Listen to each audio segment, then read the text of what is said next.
Okay, what's up guys? My name is SOni, and basically I'm gonna start CSS once again from this tutorial onwards. Basically, once upon a time when I taught you all guys CSS, at that time I actually completed almost entire basics of CSS. What's remained is simply a lot of more attributes which you can find from the internet. Basically there are somewhat about 100 to 200 of attribute. Okay, so you cannot remember right now on the spot all of them. You will remember them as the time goes on and as you practice more and more. So I would recommend it to you that if you want any attribute, email send a mail to me and I will tell you.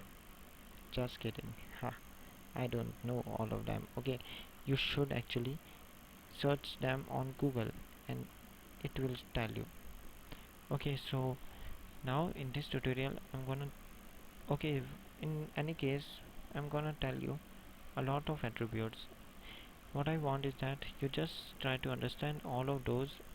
Don't, and if you didn't remember all of them at one, it's okay.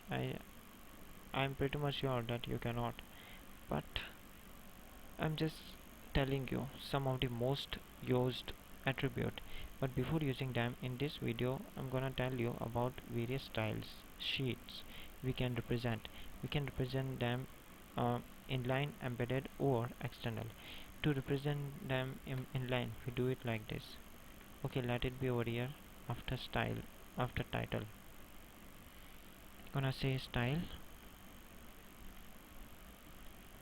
like this. Okay, now over here like this, and within it I'm gonna say para. Within it I'm gonna say family to be courier. Okay, getting it? Yeah. Okay, then I'm gonna change it and see it's of courier. Fine. This is called embedded style.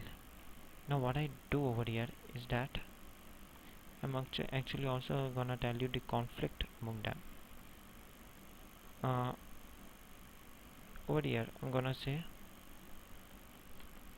style.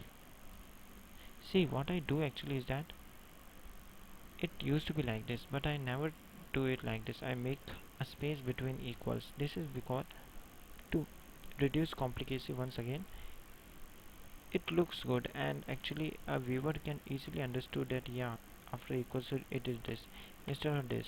It doesn't, it looks somewhat complicated.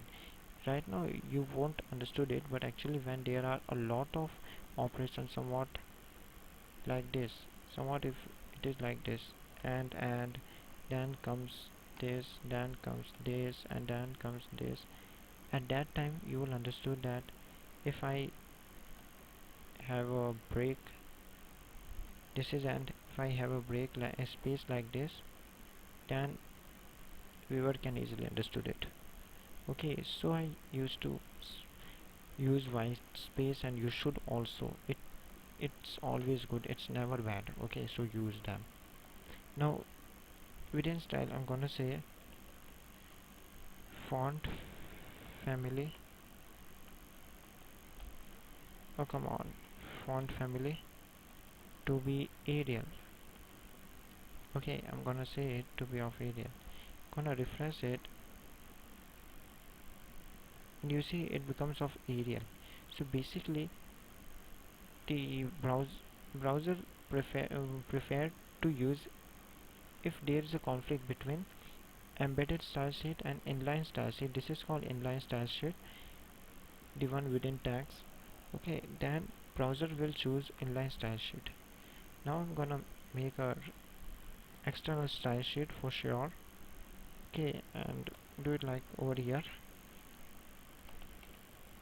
Style relation equals to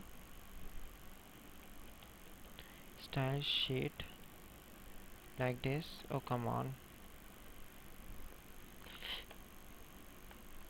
like this, and hyperlink reference.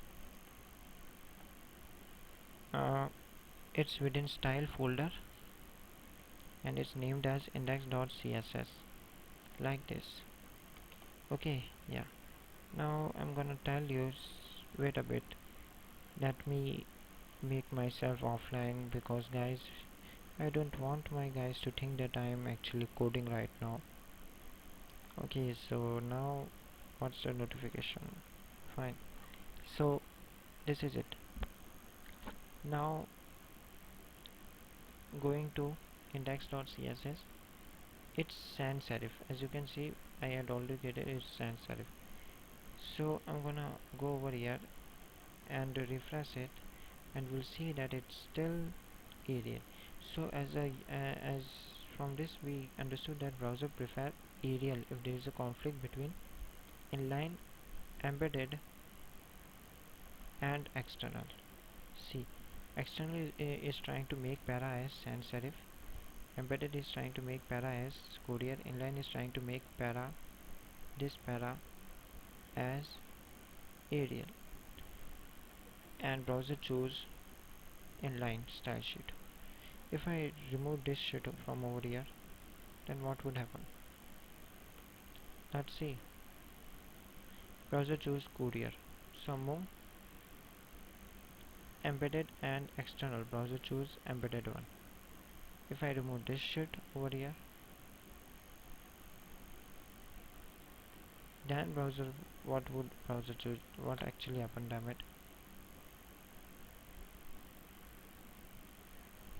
Okay, what did I did? Whatever. So now I'm gonna refresh it over here and see that now it's sans serif. So you understood the difference between them. Basically now in the next tutorial I'm gonna start telling you a lot of attributes. You just need to understand, or basically I would say just view them if you want it, or if you can write them, it's up to you. Okay, yeah, so fine. Thanks for watching. Subscribe, rate and comment.